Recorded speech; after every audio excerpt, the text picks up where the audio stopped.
didn't want any from that. You didn't want any. I don't think I should go further. No,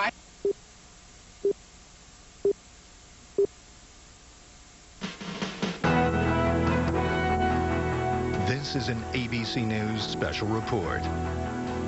And good morning from ABC News headquarters in New York. I'm David Muir. We're interrupting your regular programming with late word of yet more developments out of Egypt. You're looking at live pictures of Tahrir Square, where tens of thousands of protesters continue to demonstrate. And we're learning here this morning from Omar Suleiman, who of course is the vice president, who was appointed just days ago by President Hosni Mubarak, saying this morning, "Dear citizens, President Hosni Mubarak has decided stepping down is the best thing to do. He has assigned the army to take over." And so we turn straight to This Week anchor Christiane Amanpour, who was in Egypt with me just last week. You were just working the phone, and what does this mean? Confirming that the president had left Cairo early this morning. Now, this means that this, according to my sources, is an extra constitutional move.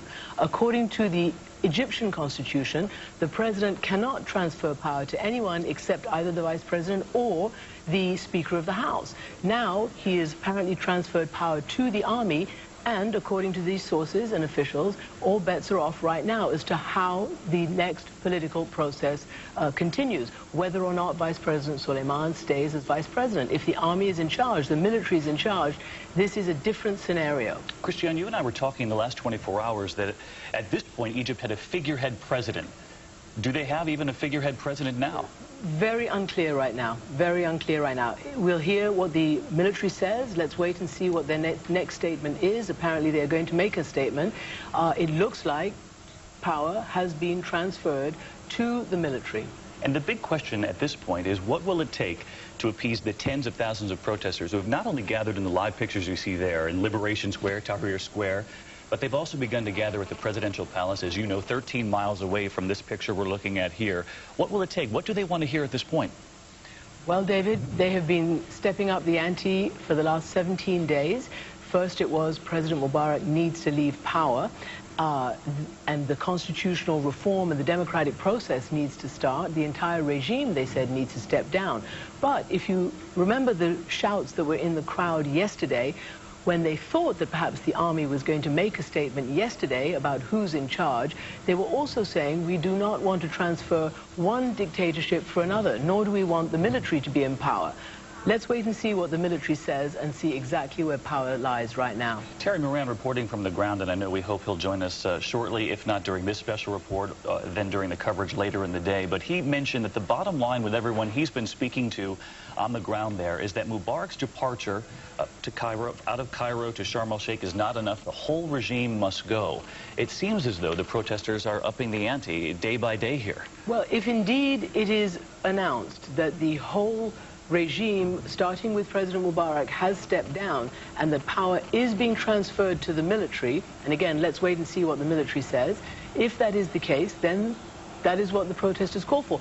However, it is not clear whether that they called for the military to take charge. Yeah, their words will be so key here. Here's the entire statement from Vice President Suleiman, who you interviewed while you were in Egypt. "My fellow citizens, in this difficult time that the country is going through, the president, Mohammed Hosni Mubarak, has decided to relieve himself of his position as president, and the Supreme Military Council has taken control of the state's affairs." And he ends by saying, "May God protect us." That is significant. That is very significant. Again, according to my sources, according to the Egyptian constitution, the only real ability to transfer power was to the vice president or indeed to the Speaker of the Parliament. That would have entailed snap elections within 60 days under the current flawed constitution that the protesters don't like and want to see amended. Now, if he has relinquished power and handed it over to the military, that is, according to my sources, an extra constitutional move, which means we don't know what's going to happen next. They are creating as they move forward, Christiane, and you can see the crowd erupting, chanting now, "Egypt is free." The crowds euphoric, waving the Egyptian flags that you and I saw, almost everyone in the square carrying these last several weeks. We believe the statement is coming in just a short time, perhaps a minute or less, from the Vice President Omar Suleiman, perhaps confirming what we have learned here this morning. that not only has President Mubarak has stepped down and turned over power to the Egyptian military, but that the military will in fact confirm this. The vice president expected to elaborate. Jim Sciutto is on the ground there in Cairo. And Jim, if you could just set the scene, we're looking at pictures here of a simply euphoric crowd.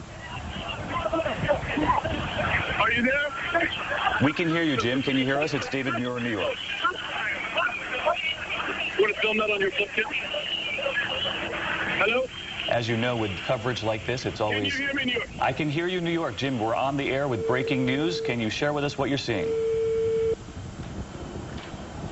Christian, you and I know from being on the ground there, the communication, particularly at moments like this, when you have such reaction to every announcement that comes from not only the Mubarak administration, but from the army, that the phone lines simply jam up. And not only that, the din around you makes it so hard to hear a phone call all the way from the United States right down into that crowd.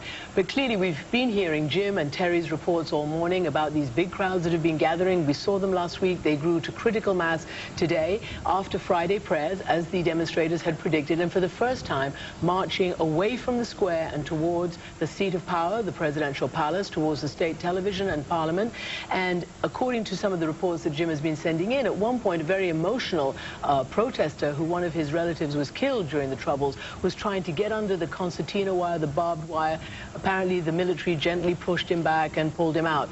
But of course, when I was there just a week ago seeing President Mubarak, I could see the barbed wire, the tanks, the heavy protection around that presidential palace. So whether or not it can be stormed, I think the military will make sure that that doesn't happen. And so telling, Christian, is what you just said, gently pulling him out. I mean, had this happened a month or two ago and someone tried to get into the palace, that would not have been the reaction. The army has, by and large, supported these protesters. You know, the army has stayed still very neutral. There's been a lot of attempts to read into what the army is doing. Some of it, yes, has been confusing. For instance, we were told yesterday that that the army had said all your demands would be met, and people assumed that that would mean that President Mubarak would step down last night. And then he didn't actually say that in his speech. He said he was handing over his powers last night. But now, if we hear this now from Vice President Suleiman, well, perhaps